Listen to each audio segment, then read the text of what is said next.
ఉంది. మన విజువల్స్ లో చూడొచ్చు వైఎస్ఆర్ కాంగ్రెస్ పార్టీ శ్రేణులతో పాటు అభిమానులంతా పెద్ద ఎత్తున ఎయిర్పోర్ట్ కి చేరుకున్నారు. పోలీసులు ఎక్కడికక్కడ ఆంక్షలు పెట్టి అడ్డుకునేటువంటి ప్రయత్నం చేసినప్పటికీ కూడా ఆంక్షల వలయాన్ని ఛేదించుకుని పెద్ద ఎత్తున అభిమానులంతా ఎయిర్పోర్ట్ కి చేరుకున్నారు.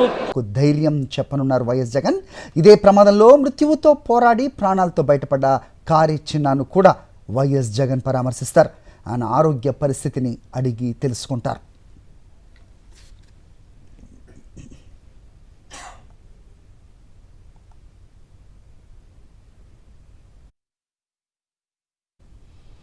రైట్, విశాఖ ఎయిర్పోర్ట్ వద్దకు వెళ్దాం. మా కరెస్పాండెంట్ అనిల్ ఎక్కడే ఉన్నారు, మాట్లాడదాం. అనిల్, వైఎస్ జగన్మోహన్ రెడ్డి విశాఖ చేరుకున్నట్టుగా అప్డేట్ అందుతోంది, ఏంటి మీదకి ఇన్పుట్స్? హరి, మాజీ ముఖ్యమంత్రి వైఎస్ జగన్ విశాఖ చేరుకున్నారు. విశాఖ విమానాశ్రయం నుంచి మరి కాసేపట్లోనే బయలుదేరి రోడ్డు మార్గం ద్వారా బాధిత కుటుంబాలను పరామర్శించేందుకు జబ్బర్తోట వెళ్ళబోతున్నారు. మనం విజువల్స్ లో చూడొచ్చు. ఎయిర్పోర్ట్ వద్దకు వైఎస్ఆర్ కాంగ్రెస్ పార్టీ శ్రేణులతో పాటు అభిమానులంతా పెద్ద ఎత్తున చేరుకున్నారు.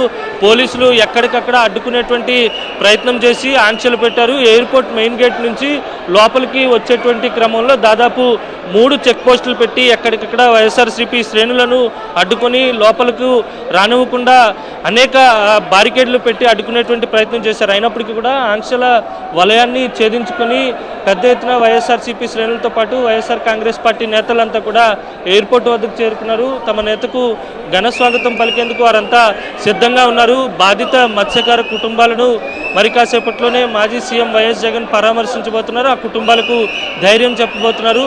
ప్రాణాలతో బయటపడినటువంటి మృత్యుంజయుడు కారి చిన్నాను కూడా ఆయన పరామర్శించి ధైర్యం చెప్పబోతున్నారు.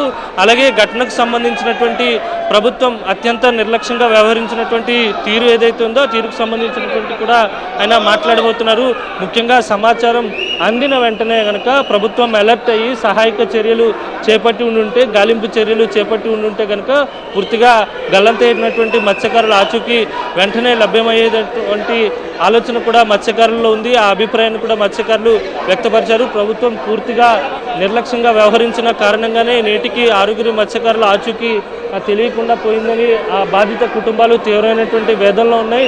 ముఖ్యంగా ప్రభుత్వం నుంచి ఎవరైతే మంత్రులు కానీ లేకపోతే ఉన్నత స్థాయి వ్యక్తులు కూడా ఎవరు వారిని పరామర్శించకపోవడం, ముఖ్యమంత్రి చంద్రబాబు కూడా ఈ ఘటనకు సంబంధించి అత్యంత నిర్లక్ష్యంగా వ్యవహరించారన్న ఆరోపణలు కూడా బలంగా ఉన్నాయి. మనం విజువల్స్లో చూడొచ్చు. ఎయిర్పోర్ట్కి పెద్ద ఎత్తున వైఎస్ఆర్సీపీ శ్రేణులంతా కూడా చేరుకున్నారు. మరి కాసేపట్లోనే ఎయిర్పోర్ట్ నుంచి మాజీ సీఎం వైఎస్ జగన్మోహన్ రెడ్డి బయటికి రాబోతున్నారు. ఘన స్వాగతం పలికేందుకు వీరంతా సిద్ధంగా ఉన్నారు. హరి, అనిల్, చూస్తున్నాం సార్, గతంలో కూడా మనం చాలా సందర్భాల్లో చూస్తుంటాం వైఎస్ జగన్మోహన్ రెడ్డి వచ్చినప్పుడు ఏ రకంగా అభిమానులు పార్టీ శ్రేణులు కూడా తరలి వస్తారో. ప్రస్తుతం చాలా ఎక్కువగా కనిపిస్తోంది రద్దీ. చివరిసారి లాస్ట్ టైం పర్యటన మనం చూసాం, ఆయన్ని విఐపీ ఎగ్జిట్లో కాకుండా నార్మల్గా జనరల్ ఎగ్జిట్ నుంచి పంపించడం, తద్వారా ప్రయాణికులు ఇబ్బంది పడ్డం. సో ప్రస్తుతం కూడా ఇది ఆలస్యమయ్యే అవకాశం ఉందా వైఎస్ జగన్మోహన్ రెడ్డి బయటికి రావడానికి?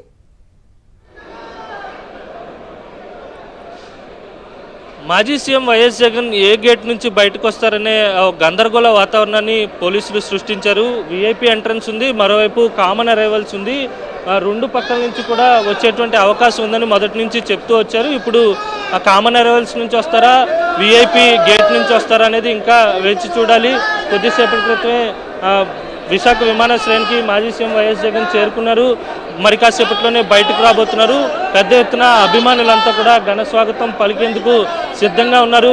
ఎయిర్పోర్ట్ అంతా కూడా జై జగన్ నినాదాలతో మారుమ్రోగిపోతుంది. మనం విజువల్స్లో చూడొచ్చు.